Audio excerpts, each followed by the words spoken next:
ये कहानी एक गांव की लड़की लाइबा की है, जिसकी जिंदगी बचपन से ही दुखों और मजबूरियों के साए में गुजरी। गांव के किनारे एक छोटे से कच्चे मकान की छत पर वो अकेली बैठी आसमान को ताक रही थी। उसकी आंखों में आंसू थे, जो उसके पुराने घिसे पिटे कपड़ों में जज़ब होते जा रहे थे। उसकी जिंदगी एक ऐसी किताब की तरह थी, जिसके हर पन्ने पर गम और महरूमी की इबारतें लिखी थीं। लाइबा की शादी महज 17 साल की उम्र में गांव के एक मजदूर लड़के फयाज से कर दी गई थी। ये शादी किसी खुशी या मोहब्बत का नतीजा नहीं थी, बल्कि गुर्बत और मजबूरी की बुनियाद पर हुई थी। उसके वालिदैन इतने तंगहाल थे कि उन्हें लगा बेटी को ब्याह कर उसकी जिम्मेदारी से हल्के हो जाएंगे। लेकिन शादी के बाद भी लाइबा की किस्मत नहीं बदली। फयाज दिन भर खेतों में मेहनत करता और लाइबा लोगों के घरों में झाड़ू पोंछा करती।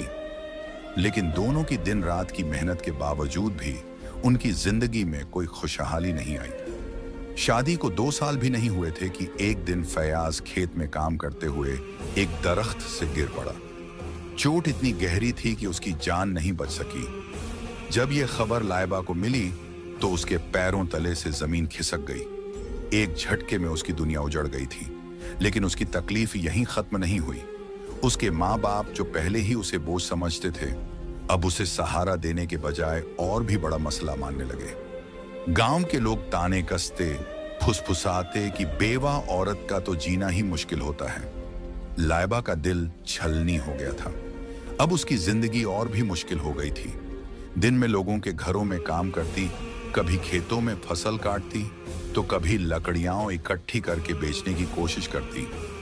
मेहनत के निशान उसके हाथों पर साफ दिखने लगे थे। चेहरे पर मुसीबतों की लकीरें उभर आई थीं। लेकिन उसकी मजबूरी का फायदा उठाने के लिए गांव के मर्द उसके इर्द गिर्द मंडराने लगे। लेकिन लाइबा अपनी इज्जत बचाने के लिए हर कुर्बानी देने को तैयार थी।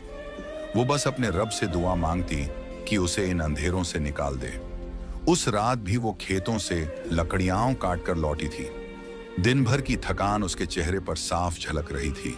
घर आकर उसने पानी का एक घूंट पिया और छत पर चली गई, ताकि चांदनी रात की ठंडी हवा में कुछ सुकून पा सके। आसमान की ओर देखते हुए वो अपने ख्यालों में गुम थी कि अचानक हवा का रुख बदलने लगा।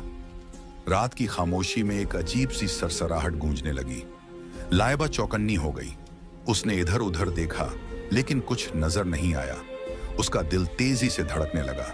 वो नीचे उतरकर घर के दरवाजे को बंद करने लगी। लेकिन तभी उसे ऐसा महसूस हुआ जैसे कोई उसके आसपास मौजूद है। अचानक छत पर हल्की सी रोशनी नमूदार हुई। ये रोशनी आम चिराग या चांद की रोशनी से मुख्तलिफ थी। उसके साथ हवा में एक अजीब सी महक फैल गई, जैसे कोई गैर मामूली मखलूकन वहां मौजूद हो। लाइबा का दिल खौफ से भर गया। उसने हिम्मत करके ऊपर देखा तो उसे कुछ साए नजर आए। वो इंसानों जैसे नहीं लग रहे थे। उनमें से एक शख्स सबसे गदावर था, जिसकी शक्ल साफ नहीं दिख रही थी, लेकिन उसकी आंखें रोशनी की तरह चमक रही थीं। लाइबा के पांव ठिठक गए। वो धीरे धीरे पीछे हटने लगी, लेकिन वो पुरअसरार शख्स उसके करीब आ गया। डरो मत लाइबा, उस शख्स ने नरम आवाज में कहा। मैं तुम्हें कोई नुकसान नहीं पहुंचाऊंगा। लाइबा ने कांपते हुए पूछा, तुम कौन हो और मेरा नाम कैसे जानते हो? वो शख्स हल्की मुस्कान के साथ बोला, यह सवाल पूछने का वक्त नहीं है। बस इतना जान लो कि मैं तुम्हें यहां अकेला नहीं छोड़ सकता। लाइबा के जिस्म से जैसे जान निकल गई। खौफ से उसका बदन बर्फ हो गया। फिर अचानक वो शख्स उसकी आंखों के सामने धुंधला होने लगा और उसके होंठ किसी दुआ को बुदबुदाने लगे। जैसे ही उसने फिजा में कुछ पढ़कर फूंका, लाइबा को चक्कर आने लगे। सर घूमने लगा और फिर वो बेहोश होकर गिर पड़ी। सुबह जब उसकी आंख खुली तो वो अपने कमरे में थी। उसका पूरा जिस्म सुन्न पड़ चुका था। रात का हर मंजर उसकी आंखों के सामने घूमने लगा। वो खौफ और उलझन में थी। वो शख्स कौन था और कौन उसे यहां लाकर छोड़ गया था? एक दिन जब वह खेतों में काम कर रही थी, उसे एक छोटा सा बच्चा रोता हुआ नजर आया। उसकी हालत बेहद खराब थी और शायद वह अपने माँ बाप से बिछड़ गया था। उस बच्चे की हालत देखकर लाइबा का दिल पिघल गया। उसने उसे अपने साथ ले जाकर खाना खिलाया। लेकिन वह बच्चा अजीब था। उसकी नीली आंखों में ऐसी कशिश थी जो लाइबा को कहीं पहले देखी हुई लगती थी। पर कहां, यह याद करना मुश्किल था। खाना खाते ही वह बच्चा अचानक वहां से भाग गया। लाइबा ने उसे बहुत ढूंढा, मगर वह कहीं नहीं मिला। यह घटना उसे अजीब लगी, लेकिन उसने इसे अपनी थकान का वहम समझकर नजरअंदाज कर दिया। पर रात को जब वह अपनी छत पर लेटी थी, तो वही बच्चा उसकी यादों में गूंज रहा था। उसकी नीली आंखों की चमक और उनके पीछे छिपा अजीब सा सुकून लाइबा के दिल में हलचल मचा रहा था। ऐसा लग रहा था जैसे वह बच्चा उससे कुछ कहना चाहता था, लेकिन उसकी बात समझना नामुमकिन था। अगली सुबह जब लाइबा जंगल में लकड़ियां इकट्ठी करने गई, तो उसे एहसास हुआ कि कोई उसके पीछे चल रहा है। उसने मुड़कर देखा, मगर वहां कोई नहीं था, लेकिन उसके कदमों की आहट के साथ साथ किसी और के कदमों की हल्की छाप सुनाई दे रही थी। घबराकर उसने तेज कदमों से चलना शुरू किया, मगर वह आहट उसके साथ साथ बढ़ती रही। रात को जब वह बिस्तर पर लेटी, तो उसे महसूस हुआ कि कोई उसके कमरे में मौजूद है। उसने चारों ओर नजर दौड़ाई, लेकिन कोई दिखाई नहीं दिया। फिर वही अजीब खुशबू महसूस हुई जो उस रात पुरअसरार रोशनी के साथ आई थी। उसका दिल तेजी से धड़कने लगा। उसे ऐसा लगा जैसे कोई साया धीरे धीरे उसके करीब आ रहा हो। उसने घबराकर आंखें बंद कर लीं और मन ही मन दुआ पड़ने लगी। कुछ देर बाद जब आंख खुली तो सब कुछ सामान्य था, लेकिन लाइबा जानती थी कि कुछ तो अजीब घट रहा है। एक दिन जब वह गांव के कुएं पर पानी भरने गई, तो वहां उसे गांव की एक बूढ़ी औरत मिली। वह औरत हमेशा अकेली रहती थी और उसके बारे में कई अजीबोगरीब कहानियां मशहूर थीं। वह लाइबा के पास आई और धीमे स्वर में बोली, बेटी, मैंने तुम्हारे साथ जो कुछ हुआ है उसे महसूस किया है। वो बच्चा जिसे तुमने देखा था एक आम बच्चा नहीं था। लाइबा के रोंगटे खड़े हो गए। उसने घबराकर पूछा, आप ये कैसे जानती हैं? वह कौन था? लेकिन उस औरत ने कोई जवाब नहीं दिया। वह बस एक गहरी नजर लाइबा पर डालकर वहां से चली गई। लाइबा के दिल में अजीब सी बेचैनी समा गई। उसने खुद को समझाने की कोशिश की कि यह सब उसका वहम था, लेकिन दिल था कि मानने को तैयार नहीं था। इस बीच उसकी सास और नंदों का रवैया और सख्त होता जा रहा था। उसकी सास ताने मारती, तेरे जैसी मनहूस औरत की वजह से मेरा बेटा मरा। तू यहां से चली जा, वरना एक दिन मैं तुझे खुद बाहर निकाल फेंकूंगी। नन्ने भी तंज कसती, तेरी वजह से हमारी शादी नहीं हो रही। तू कोई जादूगरनी लगती है।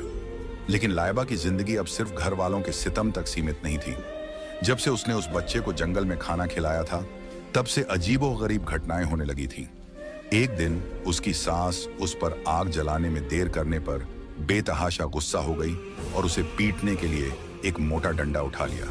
लेकिन जैसे ही वह लाइबा की ओर बढ़ी, अचानक किसी अनदेखी ताकत ने उसका पैर खींच लिया। वह जोर से गिरी और वही डंडा उसके सिर पर आ लगा।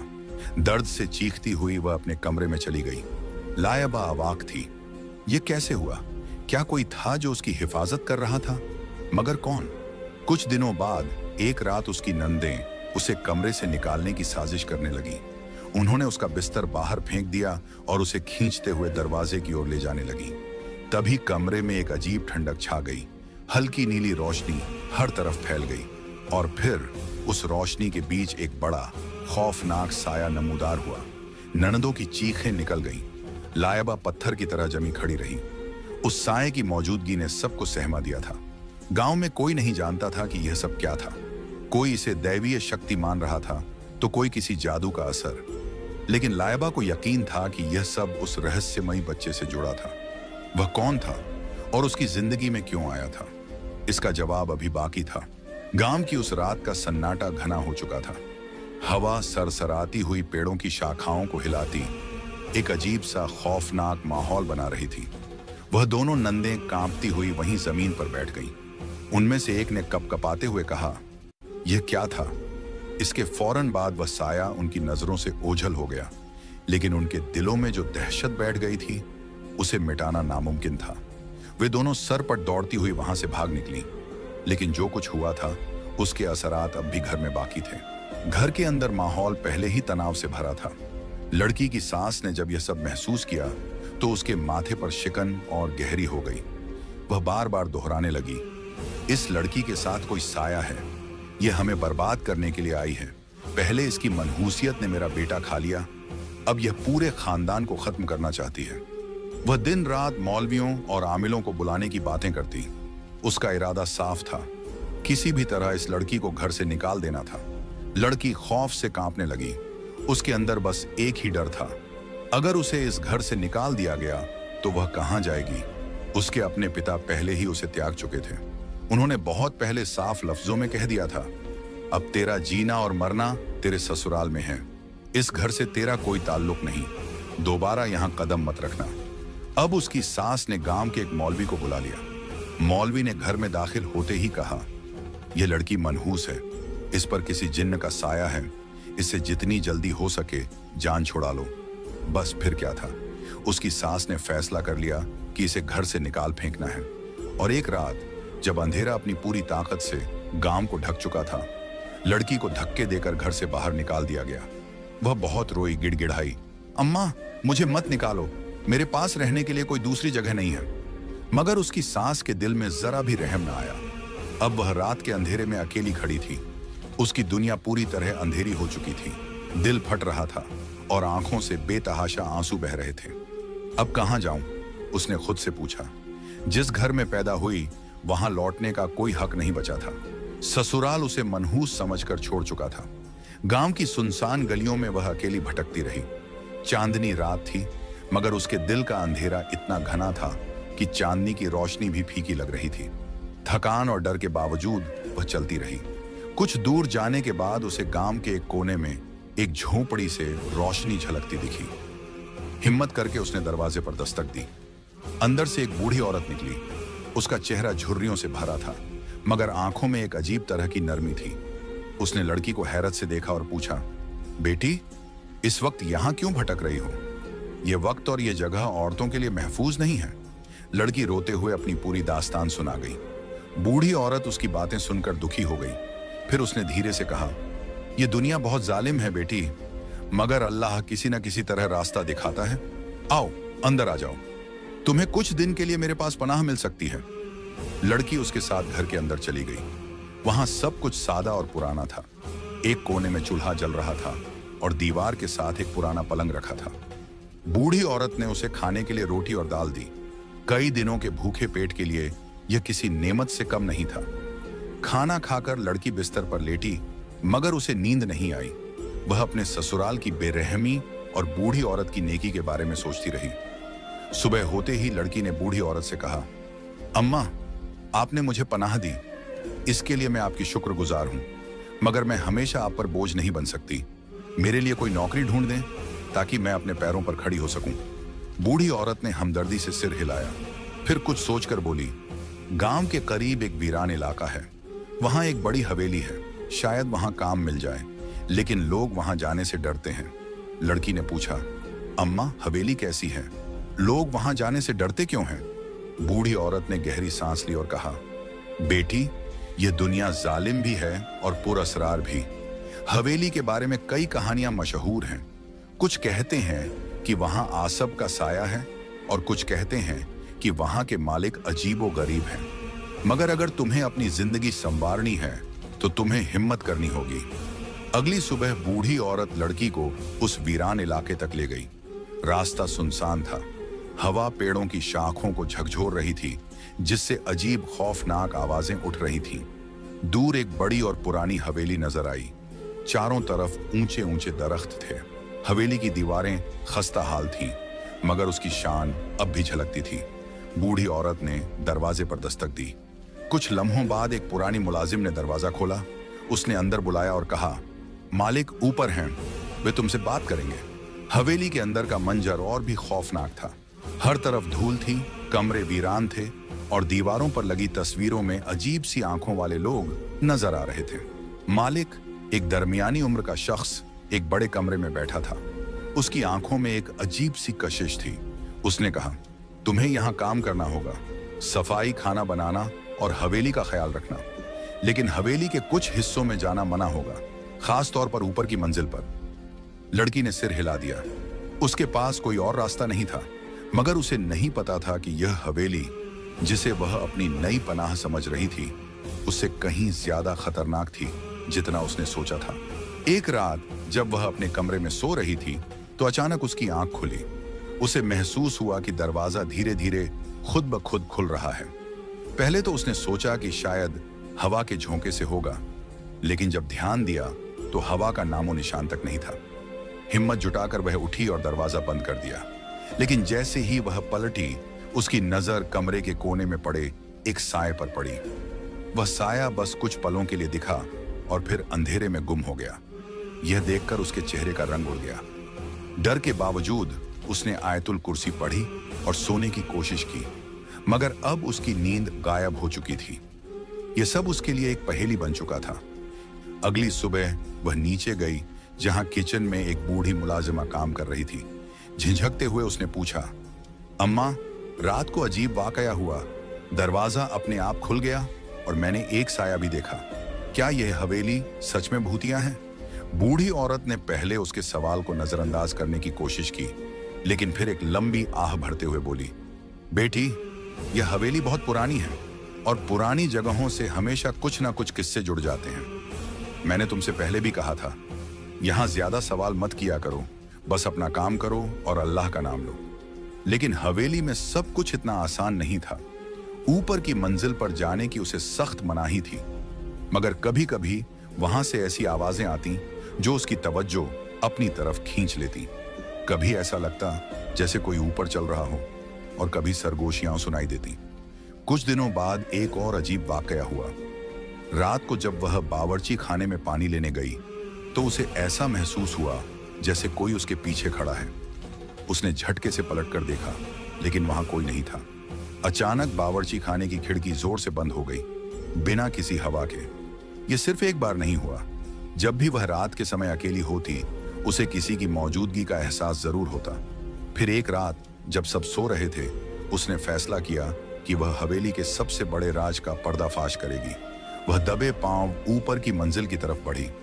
हर कदम के साथ उसका दिल तेजी से धड़क रहा था। ऊपर पहुंचते ही उसने देखा कि एक बड़ा दरवाजा था जिस पर अजीब सी अलामत बनी हुई थी, एक ऐसी निशानी जो उसने पहले कभी नहीं देखी थी। उसने दरवाजे को हल्के से धकेलने की कोशिश की, लेकिन वह बंद था और तभी उसे महसूस हुआ कि किसी ने उसके कंधे पर हाथ रखा है। उसका पूरा जिस्म सुन्न पड़ गया।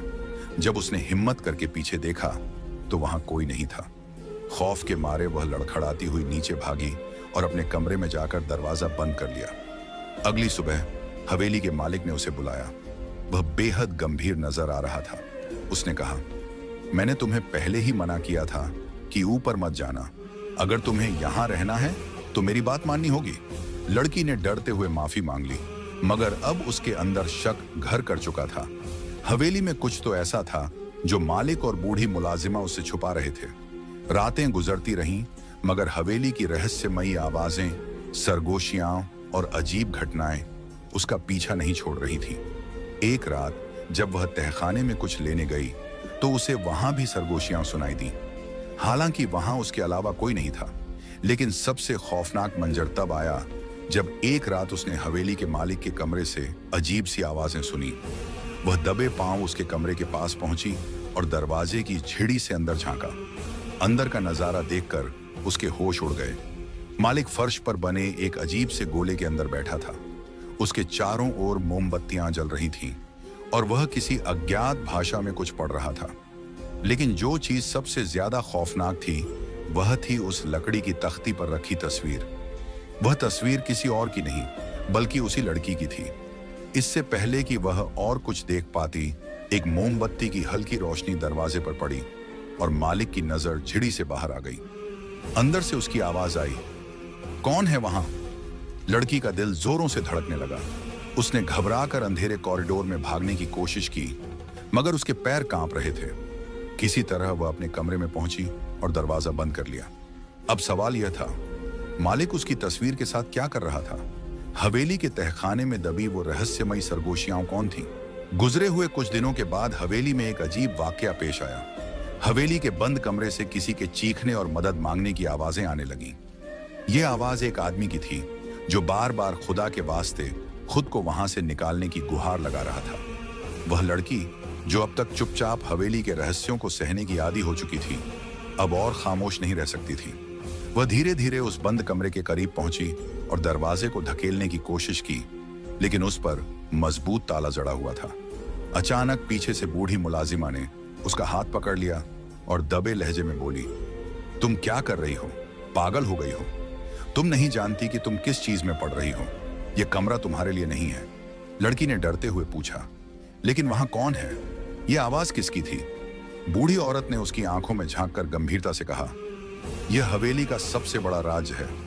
अगर तुमने इसे जानने की कोशिश की तो तुम भी इन राजों में दफन हो जाओगी। लड़की ने उसकी बात मान तो ली, मगर उसके दिल में यह यकीन बैठ गया कि यहाँ कुछ न कुछ गड़बड़ जरूर है। कुछ ही दिनों बाद उसने महसूस किया कि हवेली का मालिक हर रात अपने कमरे में देर तक बंद रहता है। उसके कमरे से अजीब सी रोशनी बाहर झांकती थी और रहस्यमयी आवाजें सुनाई देती थीं। एक रात जब दरवाजा हल्का सा खुला दिखा तो लड़की ने धीमे से उसे धकेला और भीतर दाखिल हो गई। अंदर का नजारा देखकर उसके रोंगटे खड़े हो गए। एक आदमी जंजीरों में जकड़ा हुआ था। उसके चेहरे पर खौफ और तकलीफ के गहरे निशान थे। अंधेरा होने के कारण लड़की ठीक से उसका चेहरा नहीं देख सकी, लेकिन उसके दर्द को महसूस कर सकती थी। उसने हिम्मत जुटाकर पूछा, तुम कौन हो और यहाँ क्या कर रहे हो? कैदी ने थकी हुई आवाज में जवाब दिया, मुझे यहाँ कैद कर दिया गया है। ये मालिक एक बेरहम और घिनौना इंसान है। वह हमें अपने मकसद के लिए इस्तेमाल करता है। वह लोगों की जिंदगियां खत्म करके अपनी ताकत बढ़ाता है। मुझे यहां से निकालो, वरना अगला निशाना तुम ही हो। उसकी बात सुनकर लड़की का दिल जोर जोर से धड़कने लगा। उसे वह मंजर याद आ गया जब उसने मालिक को अपनी तस्वीर के सामने कुछ तंत्र मंत्र करते देखा था। क्या वह कोई आमिल या जादूगर था? उसकी रीढ़ की हड्डी में ठंडी सिहरन दौड़ गई। वह तुरंत जंजीरों को खोलने की कोशिश करने लगी, लेकिन वे बहुत मजबूत थीं। तभी पीछे से किसी के कदमों की आवाज आई। लड़की ने झटपट कमरे से बाहर निकलकर दरवाजा बंद कर दिया। उसके बाद की रातें बेचैनी से कटी।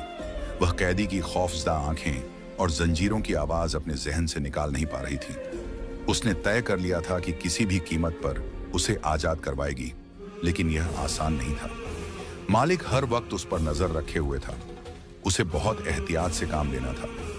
उसने बूढ़ी मुलाजिमा को अपनी मदद के लिए राजी करने की कोशिश की, लेकिन डर के मारे उसने इनकार कर दिया।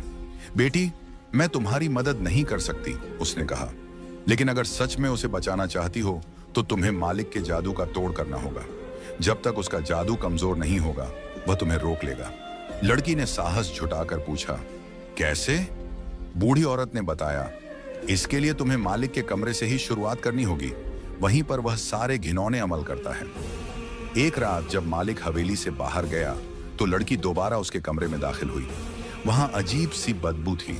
अलमारियों में कई किताबें रखी थीं, जिनमें अजीबोगरीब निशान बने हुए थे। कुछ चमकते हुए पत्थर भी थे, लेकिन सबसे खास चीज जो उसे दिखी वह थी एक चाबी। क्या यह वही चाबी है जिससे कैदी की जंजीरों को खोला जा सकता है? उसने खुद से सवाल किया। उसने तुरंत चाबी उठाई और जल्दी से वहां से निकलने लगी। तभी उसे महसूस हुआ जैसे कोई उसे देख रहा हो। उसने घबराकर पीछे मुड़कर देखा, लेकिन वहां कोई नहीं था। वह तेजी से अपने कमरे की ओर भागी। अगली रात उसने चाबी लेकर बंद कमरे का रुख किया। कैदी ने उसे देखते ही पूछा, क्या तुमने चाबी ढूंढ ली? उसने जल्दी से चाबी निकाली और जंजीरों को खोलना शुरू किया। एक के बाद एक जंजीर खुलती चली गई।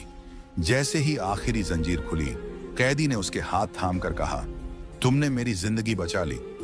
अभी तक लड़की ने उसका चेहरा ठीक से नहीं देखा था, लेकिन जब उसने कहा, तुमने पहले मेरे बच्चे की मदद की थी, अब मेरे ऊपर भी एहसान कर दिया, तो लड़की ठिठक गई। कौन सा बच्चा? उसने हैरत से पूछा। फिर अचानक उसे वह नीली आंखों वाला बच्चा याद आ गया जो खाना खाते ही गायब हो गया था। क्या यह उसी की बात कर रहा था? उसकी उलझन अभी बाकी थी। तभी कैदी ने कहा, हमें जल्दी यहां से निकलना होगा। मालिक के चेलों को पता चल गया है कि तुमने मुझे आजाद कर दिया है। हवेली के पिछले हिस्से में एक खुफिया रास्ता था जो जंगल तक जाता था, लेकिन वहां तक पहुंचना आसान नहीं था। मालिक के चेले चारों ओर घूम रहे थे। सुरंग के अंदर अजीबोगरीब आवाजें गूंज रही थीं। लड़की ने डरते हुए पूछा, क्या कोई हमारा पीछा कर रहा है? कैदी ने कहा, यह मालिक की जादुई ताकतें हैं। वह हमें रोकने की हर मुमकिन कोशिश करेगा। जल्द ही मालिक का काला साया उनके सामने प्रकट हो गया। उसने गुस्से से चीख कर कहा, तुम मुझे नहीं रोक सकते। कैदी ने अपनी ताकतों का इस्तेमाल किया और मालिक की शक्ति धीरे धीरे खत्म होने लगी। कुछ ही देर में वह तड़पते हुए जलकर राख बन गया। उसके तमाम काले साए धुएं की तरह हवा में उड़ गए। इसके बाद कैदी, जो कि वास्तव में एक जिन्न था, ने लड़की से उसके साथ रहने की गुजारिश की। डर और खौफ के बाद अब लड़की के दिल में एक नई जिंदगी की उम्मीद जाग चुकी थी। उसने हामी भर दी। दोनों ने एक गांव में जाकर सुकून की जिंदगी बिताने का फैसला किया। कुछ समय बाद लड़की को एहसास हुआ कि वह मां बनने वाली है। यह खुशी उसकी जिंदगी का सबसे हसीन मोड़ था। अब उसकी हर सुबह मोहब्बत और सुकून से भरी हुई थी और वह हर दिन अपनी नई जिंदगी की नेमतों का शुक्र अदा करती थी।